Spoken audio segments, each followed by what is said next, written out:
नमस्कार शेतकरी. शेतकरी योजनेचा चौथा हप्ता आता शेतकऱ्यांच्या बँक खात्यामध्ये जमा संदर्भातला जो GR आहे तो GR आलेला आहे.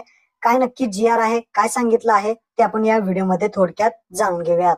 तर आता नमो शेतकरी महासन्मान निधी योजनेअंतर्गत चौथा हप्ता लाभार्थ्यांना अदा करण्यासाठी तसेच प्रशासकीय खर्चासाठी निधी वितरित हा 20 ऑगस्ट 2024 चा GR आहे.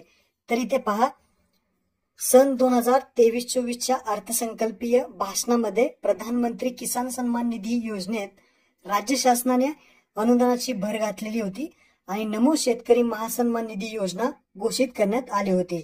या योजनेअंतर्गत शेतकऱ्यांना महिन्याला 6,000 रुपये हे नमो अंतर्गत मिळतात आणि PM किसान अंतर्गत 6,000 रुपये असे वर्षाला शेतकऱ्यांना दिले जातात. आता जो काही नमोचा चौथा हप्ता आहे, माहे एप्रिल ते जुलै लाभार्थ्यांना अदा करण्यासाठी रुपये 1,720 कोटी इतका जो काही निधी आहे तो इथे वितरित करण्यात येणार आहे. या सर्व जो काही हप्ता आहे अदा करण्यासाठी अशा प्रकारे एकूण 5,512 कोटी इतका निधी वितरित करण्यात आला आहे.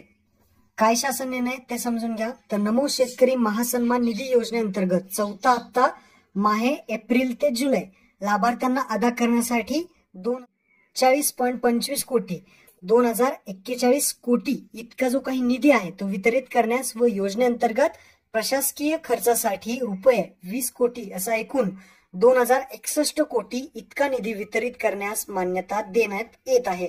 म्हणजे निधी हा आता वितरित केलेला आहे. म्हणजे आता शेतकऱ्यांच्या बँक खात्यामध्ये लवकरच हा निधी जमा होणार आहे. त्याची तारीख अजून तरी डिक्लेअर झालेली नाही. याची तारीख लवकरच डिक्लेअर होणार आहे. तर याची जी तारीख आहे ती तारीख डिक्लेअर झाल्यानंतर आपल्या चॅनलवर जाईल. तर त्यासाठी चॅनलला सबस्क्राईब करून ठेवा. अशाच महत्त्वपूर्ण अपडेट्स तुम्हाला भेटत राहतात. तर महत्त्वपूर्ण हा व्हिडिओ आपल्या शेतकऱ्यांना शेअर करा. धन्यवाद. जय हिंद, जय महाराष्ट्र.